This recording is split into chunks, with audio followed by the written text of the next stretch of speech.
नमो भगवते वासुदेवाय।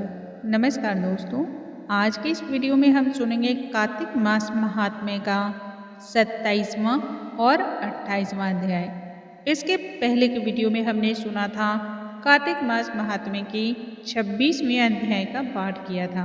उस अध्याय में हमने जाना था किस प्रकार से एक ब्राह्मण और चोल वंश का राजा भगवान विष्णु का अनन्य भक्त था। चोल राजा विभिन्न प्रकार के आभूषण, स्वर्ण, कीमती रत्न और मणियों के द्वारा भगवान विष्णु की पूजा करता था। और ब्राह्मण विष्णु दास जो था वह तुलसी दल, तुलसी की मंजरियों से भगवान विष्णु की सेवा किया करता था। जब चोल वंश चोल राजा के द्वारा चढ़ाए गए रत्न और मणियों को विष्णु दास द्वारा तुलसी के दल और तुलसी की मंजरियों से ढक दिया गया, तब वह अत्यधिक कुपित हो गए और नाराज अवस्था में उन्होंने कहा, मैंने इतनी महंगी महंगी इतनी कीमती वस्तुओं से उनका अभिषेक किया था और तुमने तुलसी दल से उन सभी को आच्छादित कर दिया, ढक दिया। यह सभी अपमान है। भला तुम जैसे तुच्छ ब्राह्मण क्या भगवान विष्णु की सेवा करोगे? क्या तुम्हारी भक्ति है? क्या तुमने आज तक भगवान विष्णु के नाम पर कहीं भी किसी भी मंदिर को बनवाया है, या भगवान विष्णु के लिए तुमने किसी भी प्रकार के यज्ञ को संपन्न कराया है, कुआं बावली का कहीं निर्माण कराया है, या उनके नाम पर अन्य प्रकार के दान धर्म कर्म किए हैं? इस प्रकार से वह उस ब्राह्मण विष्णु दत्त को अनेक प्रकार से उलाहना देते हैं। तब द्विज श्रेष्ठ ब्राह्मण विष्णु दास कहते हैं कि हे राजन, आपको भक्ति का कुछ भी अता पता नहीं है, केवल राजलक्ष्मी के कारण ही आप घमंड कर रहे हैं। इससे पहले आपने हो सकता है कि अनेक प्रकार के धर्मों का पालन किया होगा और अनुष्ठान किया होगा, परंतु भगवान विष्णु में किस प्रकार भक्ति की जा सकती है या दान किया जा सकता है, वह आप एक बार मेरी बात को सुन लें।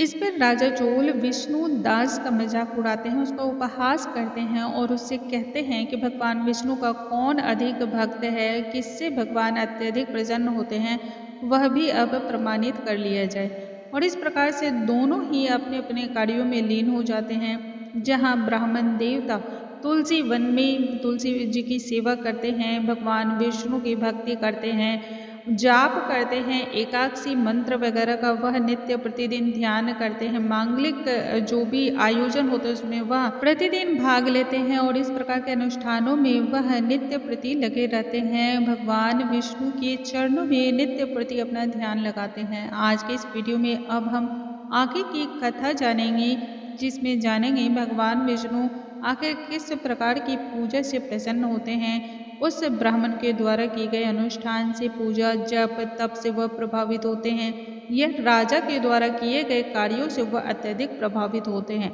और इसके साथ ही वह हम सभी को कौन सी शिक्षा देना चाहते हैं, वह सभी आज के इस वीडियो में हम जानेंगे। आइए सबसे पहले हम भगवान श्री गणेश का ध्यान कर लेंगे और उसके बाद कथा आरंभ करेंगे।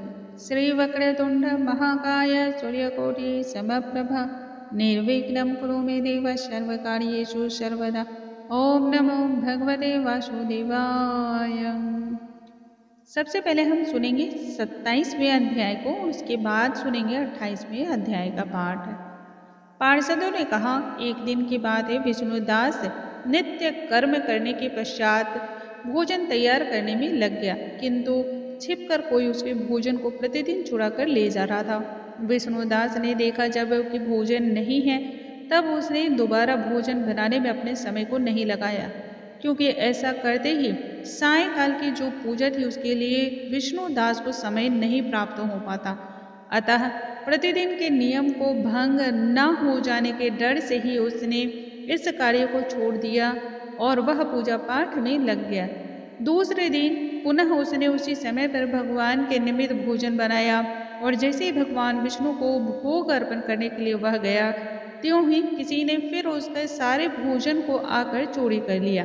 इस प्रकार से विष्णुदास लगातार भोजन के चोरी से दुखी होता रहा, लेकिन वह आश्चर्यचकित था, आखिर ऐसा कौन कर रहा है। मन ही मन वह विचार करने लगा कि आखिर प्रतिदिन आकर मेरी रसोई को कौन चोरी कर लेता है, और यदि मैं दोबारा इस बीच आकर भोजन करता हूँ और सायकाल की पूजा छूट जाती है मुझसे, तो यह जघन्य अपराध होगा। और यदि रसोई बनाकर मैं तुरंत भोजन कर लेता हूँ सबसे पहले, तो भी यह सही नहीं होगा, क्योंकि यह मुझसे बन ही नहीं पड़ेगा। भगवान विष्णु को अर्पण किए बिना भला कोई वैष्णव भोजन कैसे कर सकता है। आज अब उपवास करते हुए विष्णुदास को 7 दिन का व्यतीत हो चुके थे। इस प्रकार से उसने सोचा, आखिर इस तरह का व्रत मैं कब तक अस्थिर रह कर सकूंगा। अच्छा होगा कि आज मैं रसोई की भली भांति रक्षा करूंगा और देख रेख करूंगा।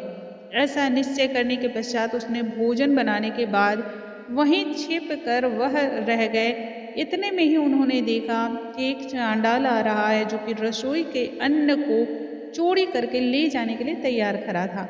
भूख के मारे उसका सारा शरीर दुर्बल हो गया था।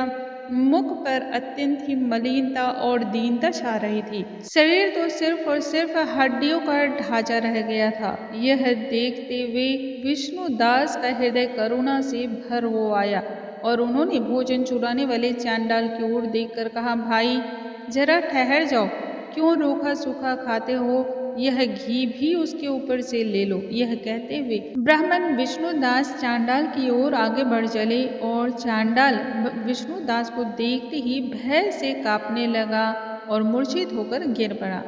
चांडाल को भयभीत और मूर्छित अवस्था में देखने के पश्चात द्विज श्रेष्ठ विष्णुदास बड़े वेग से उसके समीप आए और उसके वस्त्र के छोर से ही उसे हवा करने लगे। तदंतर जब वह थोड़ा सा आराम की अवस्था में आया, तब उठ खड़ा हुआ। उन्होंने देखा वहां चांडाल नहीं है, बल्कि साक्षात भगवान नारायण उस स्थान पे खड़े हैं, जो कि शंख चक्र और गदा धारण किए हुए हैं। अपने प्रभु को प्रत्यक्ष रूप से देखने के पश्चात विष्णुदास की आंखों से झरझर आंसू बहने लगे और सात्विक भाव के वह वशीभूत होकर रह गए। स्तुति और नमस्कार करने में भी वह अपने आप को तब सामर्थ्य न जान सकने लगे।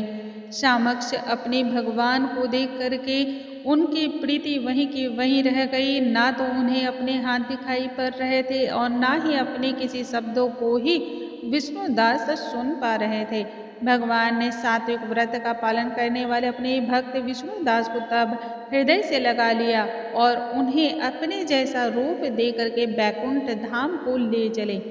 उसी समय यज्ञ में दीक्षित हुए राजा चोल ने देखा कि विष्णुदास एक श्रेष्ठ विमान पर बैठकर भगवान विष्णु के समीप जा रहे हैं। विष्णुदास को बैकुंठ धाम की ओर प्रस्थान करते देख करके राजा ने शीघ्र ही अपने गुरु को बुलाया और उनसे कहना आरंभ किया, जिसके साथ स्पर्धा करके मैंने इस यज्ञ दान कर्म का अनुष्ठान किया, वह ब्राह्मण आज भगवान विष्णु का रूप धारण करके मुझसे पहले ही बैकुंठ धाम को जा रहा है। मैंने इस वैष्णव धाम में भली भांति दीक्षित होकर के अग्नि में हवन किया और दान आदि के द्वारा ब्राह्मणों का मनोरथ भी पूर्ण किया था, तथापि भगवान मुझ पर प्रसन्न नहीं हुए।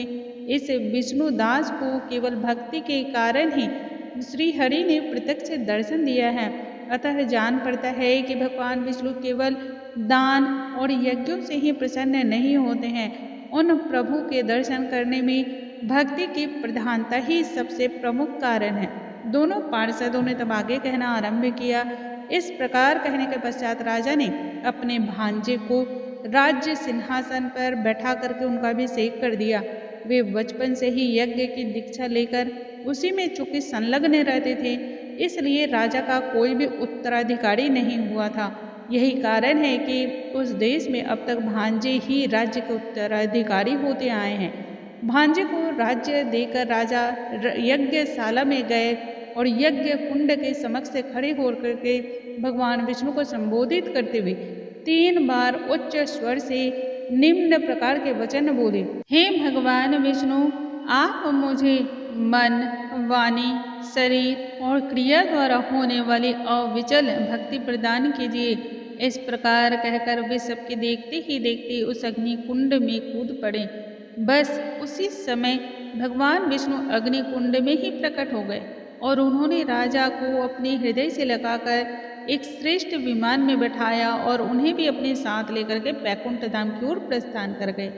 नारद मुनि बोले, हे राजन, जो विष्णु दास थे वे तो पुण्यशील नाम से प्रसिद्ध होकर के भगवान के पार्षद हुए, और जो राजा चोल थे उनका नाम सुशील हुआ। इन दोनों को अपने ही समान रूप देख करके भगवान लक्ष्मीपति ने अपना द्वारपाल बना लिया। अब इस प्रकार से हमने सुना आज 27वें अध्याय का महात्म्य। आगे अब हम सुनेंगे 28वें अध्याय का पाठ, जिसमें आगे की कथा का हम श्रवण करेंगे। एक बार हम भगवान विष्णु का ध्यान कर लेते हैं। ओम नमो भगवते वासुदेवाय। आगे धर्मदत्त ने पूछा, मैंने सुना है कि जय और विजय भी भगवान विष्णु के द्वारपाल हैं। उन्होंने पूर्व जन्म में ऐसा कौन सा पुण्य कार्य किया था जिससे वे भगवान के समान रूप को धारण करके बैकुंठ धाम के द्वारपाल नियुक्त हुए। दोनों पार्षदों ने तब कहा, हे ब्राह्मण, पूर्व काल में तृणबिंदु की कन्या देवहूति के गर्भ से महर्षि कर्दम की दृष्टि मात्र से 2 पुत्र उत्पन्न हुए थे। उनमें से बड़े का नाम जय और छोटे का नाम विजय हुआ। पीछे उसी देवहूति के गर्भ से योग धर्म के जानने वाले भगवान कपिल का जन्म हुआ। जय और विजय सदा भगवान की भक्ति में ही लीन रहते थे। नित्य अष्टाक्षर मंत्र का जाप करना और वैष्णव व्रत और धर्मों का पालन करना, यही उनका कार्य था। एक समय राजा मरुत ने उन दोनों को अपने यज्ञशिला में बुलाया। वहाँ जय ब्रह्मा बनाए गए और विजय आचार्य। उन्होंने यज्ञ की संपूर्ण विधि पूर्ण की। यज्ञ के संपन्न होने के पश्चात राजा मरुत ने उन दोनों को बहुत सारा धन धान्य दिया। धन के लेकर के दोनों भाई अपने आश्रम पर चले गए। वहाँ उस धन का विभाग करते समय दोनों भाइयों में डांट और फटकार लग गई। दोनों आपस में ही लड़ झगड़ने लगे। जय ने कहा, इस धन को बराबर बराबर बांट लिया जाए, जबकि विजय का कहना था, नहीं, जिसको जो मिला है वह उसी के पास रहे। तब जय ने क्रोध में आकर के लोभी विजय को शाप दिया, तुम ग्रहण करके नहीं देते हो, अर्थात ग्राह्य मगरमच्छ हो जाओ। जय के शाप को सुनकर विजय ने भी शाप दिया, तुमने मद के लोभ से ग्रहित हो करके भ्रांत होकर के शाप दिया है, इसलिए तुम मातंग अर्थात हाथी की योनि में जन्म पाओ। तत्पश्चात उन्होंने भगवान से शाप निवृत्ति के लिए क्षमा याचना की और प्रार्थना की। श्री हरि ने कहा, तब तुम दोनों मेरे प्रिय भक्त हो, तुम्हारा वचन कभी भी असत्य नहीं होगा। तुम दोनों अपने ही दिए हुए इन शापों को भोग करके फिर से मेरे धाम को ही आओगे। ऐसा कहकर भगवान विष्णु वहीं पर अंतर्ध्यान हो जाते हैं। कालांतर में वे दोनों गंडक नदी के तट पर ग्राह्य और गज के रूप में जन्म पाते हैं। उस योनि में भी उन्हें पूर्व जन्म का स्मरण भली भांति बना रहा और वे भगवान विष्णु के व्रत में भी नित्य रूप से तत्पर रहे। समय इसी प्रकार से बीतता रहा। एक समय की बात है, गजरात कार्तिक मास में स्नान के लिए गंडक नदी पर गया। उस समय ग्राह्य ने शाप के हेतु को स्मरण करते हुए उस गज को पकड़ लिया। ग्राह्य से पकड़े जाने पर गजराज ने भगवान रमानाथ का स्मरण किया। तभी भगवान विष्णु शंख, चक्र और गदा धारण किए हुए वहां पर प्रकट हो गए। उन्होंने चक्र चलाकर ग्राह्य और गजराज का तब उद्धार किया और उसके पश्चात उन्हें अपने जैसा ही रूप प्रदान किया और उन्हें अपने साथ बैकुंठ धाम को लेकर चले गए। तब से ही वह स्थान हरि क्षेत्र के नाम से जाना जाता है। वे दोनों विश्वविख्यात जय और विजय हैं, जो भगवान विष्णु के द्वारपालक हो। धर्मदत्त, तुम भी ईर्ष्या और द्वेष का त्याग कर दो और सदैव भगवान विष्णु के व्रत में ही अपने आप को स्थिर रखो, समदर्शी बनो। कार्तिक, माघ और वैशाख के महीनों में सदैव प्रातः काल स्नान करो, एकादशी के व्रत का पालन करो, मैया तुलसी के बगीचे की रक्षा करो, तुलसी वन की सेवा करो। ऐसा करने से तुम भी जब शरीर का अंत होगा तब भगवान विष्णु के परम पद को प्राप्त होगी। भगवान विष्णु को संतुष्ट करने वाले तुम्हारे इस व्रत से बढ़कर ना ही यज्ञ है, ना दान और ना ही किसी भी प्रकार का कोई तीर्थ ही है। हे राजन, तुम धन्य हो जिसके व्रत के आधे भाग का फल प्राप्त कर यह स्त्री हमारे साथ वैकुंठ धाम में ले जाई जा रही है। हे ब्राह्मण श्रेष्ठ, आपकी ही कृपा से इस स्त्री का उद्धार हुआ है। तब नारद ऋषि बोले, राजन, धर्मदत्त को इस प्रकार का उपदेश देकर वे दोनों विमानचारी पार्षद उस कलह राक्षस जी को साथ लेकर के वैकुंठ धाम को प्रस्थान कर जाते हैं। धर्मदत्त उसके पश्चात जीवन भर भगवान के व्रत में ही लगे रहे। उनके निमित्त उन्होंने अनेक प्रकार के दान, यज्ञ, कर्म और अनुष्ठान किए। जब अंत समय आया तब अपने शरीर को छोड़ने के पश्चात उन्होंने अपनी दोनों स्त्रियों के साथ वैकुंठ धाम की ओर प्रस्थान किया। इस प्राचीन इतिहास को, इस प्राचीन कथा का जो भी सुनता है अथवा किसी अन्य को सुनाता है, वह जगत गुरु भगवान विष्णु की कृपा से उनका सानिध्य प्राप्त करता है और साथ ही उत्तम गति को वह प्राप्त करता है। मोक्ष उसे प्राप्त होती है, जीवन में उसका सार्थक हो जाता है। बोलो भगवान विष्णु की जय, भगवान श्री नारायण की जय। दोस्तों, अगले वीडियो में कार्तिक मास महात्म्य के 29वें अध्याय का हम पाठ करेंगे। तब तक के लिए नमस्कार दोस्तों।